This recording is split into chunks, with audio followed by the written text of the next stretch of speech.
Assalamualaikum warahmatullahi wabarakatuh. Shalom, Om Swastiastu, Namo Buddhaya, salam kebajikan dan salam sejahtera bagi kita semua. Sebelumnya perkenalkan, nama saya Aditya Novitasari.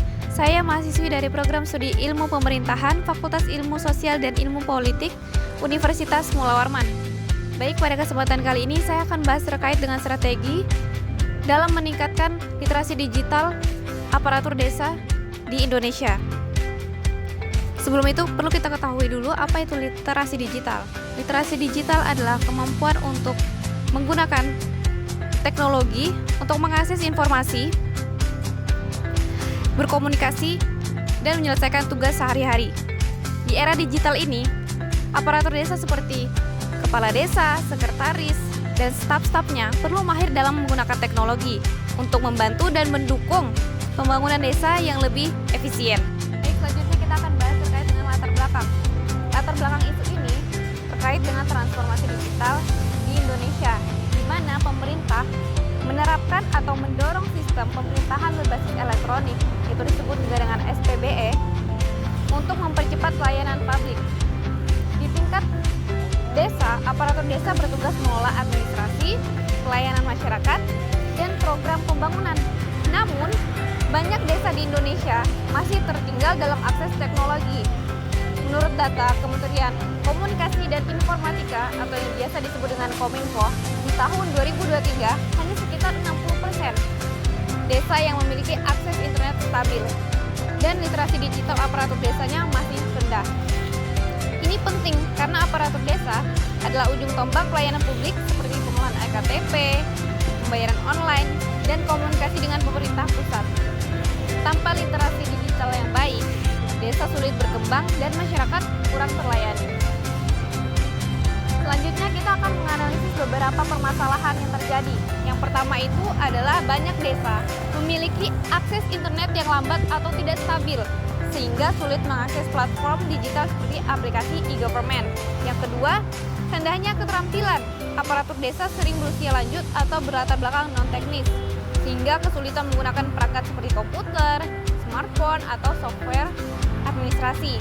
Kemudian yang ketiga, kurangnya dukungan pendidikan. Tidak ada program pelatihan rutin dari pemerintah daerah dan aparatur desa sering sibuk dengan tugas manual. Kemudian yang keempat, risiko keamanan. Tanpa literasi, mereka rentan terhadap cyber threat seperti phishing atau kebocoran data. Dari semua permasalahan tersebut, akibatnya adalah pelayanan publik menjadi lambat, transparansi berkurang, dan pembangunan desa terhambat. Data dari BPS tahun 2022 menunjukkan bahwa hanya 40% aparatur desa yang mahir menggunakan aplikasi digital, yang menyebabkan inefisiensi dalam pengelolaan dana desa dan program sosial. Untuk contoh kasus nyata atau permasalahan dari isu ini, kita bisa ambil salah satu contohnya yaitu di Desa Sukamaju, Kabupaten Bogor, Jawa Barat. Aparatur desa awalnya kesulitan mengelola data warga melalui aplikasi sistem informasi desa atau bisa disingkat dengan SID. Akibatnya pembayaran bantuan sosial sering tertunda. Setelah pelatihan singkat, mereka berhasil meningkatkan efisiensi dan desa tersebut mendapat penghargaan dari pemerintah daerah. Data pendukungnya yaitu survei dari Kementerian Desa, Pembangunan Desa Tertinggal, dan Transmigrasi atau biasa disebut juga dengan Kemendes PDTT di tahun 2023 menunjukkan bahwa desa dengan aparatur digital literat memiliki peningkatan pendapatan hingga 20% melalui program online.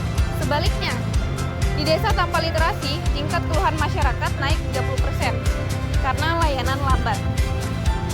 Untuk mengetahui rekomendasi yang solutif dari permasalahan atau isu ini, yaitu untuk mengatasinya perlu menggunakan yang pertama, program pelatihan berbasis mobile. Buat aplikasi e-learning gratis yang bisa diakses offline dengan modul interaktif tentang penggunaan aplikasi pemerintah. Yang kedua, kolaborasi dengan teknologi VR. Gunakan virtual reality untuk simulasi tugas digital seperti mengelola data warga agar lebih menarik dan mudah dipahami. Dan yang ketiga, inisiatif Desa Digital Hub. Bentuk pusat pelatihan di desa dengan dukungan komunitas seperti mentor dari generasi muda. Baik, dari pembahasan terkait dengan permasalahan atau isu ini kita bisa tarik kesimpulannya, yaitu meningkatkan literasi digital aparatur desa adalah kunci untuk desa yang maju dan inklusif. Dengan strategi inovatif, kita bisa mengubah tantangan menjadi peluang. Sekarang, ajakan untuk kita bersama. Jika Anda adalah aparatur desa atau mahasiswa, mulailah belajar literasi digital hari ini. Kunjungi situs Kemkominfo atau aplikasi e-learning desa. Mari bersama-sama wujudkan Indonesia digital. Terima kasih dan sudah menonton. Assalamualaikum warahmatullahi wabarakatuh.